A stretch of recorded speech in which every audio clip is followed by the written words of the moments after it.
শুভ সকাল বন্ধুরা, সবাই কেমন আছো? আজকে আবার একটা ছোট্ট মিনি ব্লগ নিয়ে চলে এলাম। আজকে ব্লগটা কিন্তু একদমই অন্যরকম।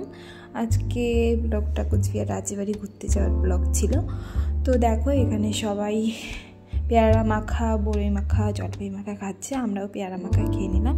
আর কত সাজার জিনিসের দোকান, কত দোকান। তো এখন যাচ্ছি কুচবিহার রাজবাড়ির ভিতরে, মানে টিকিট কাউন্টারে। আগে টিকিট নিয়েছিল 20 টাকা করে, আর এখন নিচ্ছে 25 টাকা। তো আমরা সবাই মিলে টিকিট কেটে ভিতরে প্রবেশ করলাম। দেখো সামনে থেকে কত সুন্দর লাগছে, অনেক রোদ উঠেছে। আমরা যে টাইমটা গিয়েছিলাম দুপুর টাইম, তো রোদটা বেশি ছিল, তবে ভালো লাগছিল। জায়গাটা দেখো কত সুন্দর। কুচবিহারে এত ঐতিহাসিক স্থান আছে, তার মধ্যে কুচবিহার রাজবাড়িটা একদম অন্যতম। পশ্চিমবঙ্গ রাজ্যে কুচবিহার শহরে অবস্থিত এই আমাদের কুচবিহার রাজবাড়ি। এখানে অনেক অজানা ইতিহাস লুকিয়ে আছে।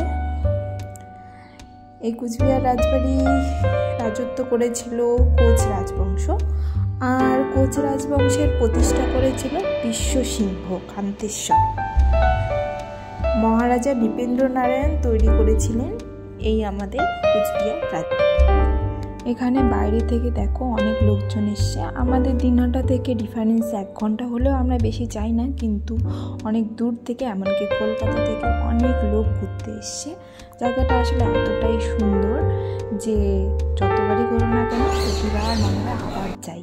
তো উপর থেকে দেখো, উপরে ক্যামেরা অ্যালাউ ছিল না, উপর থেকে অল্প ভিডিও করে নিলাম ভিউটা জাস্ট দেখানোর জন্য। কত সুন্দর, আর লোকজন প্রচুর ছিল। মানে সারাদিনই লোকজন থাকে, 10টা থেকে 5টা অবধি লোকজন থাকে। রাজবাড়ির পাশের যে পার্কটা আছে, ওখানে আমার মেয়ে গিয়েছিল একটু খেলতে। তার ওখানে গিয়ে দেখি এত সুন্দর সুন্দর জিনিসগুলো জাস্ট দেখো তোমরা, খুবই সুন্দর। আমরা কিছু কিনিনি, শুধু মেয়ের জন্য খেলনা নিয়েছিলাম। তোমরাও আসো ঘুরতে, খুবই ভালো লাগবে। বাই, নেক্সট ব্লগে আবার দেখা হচ্ছে।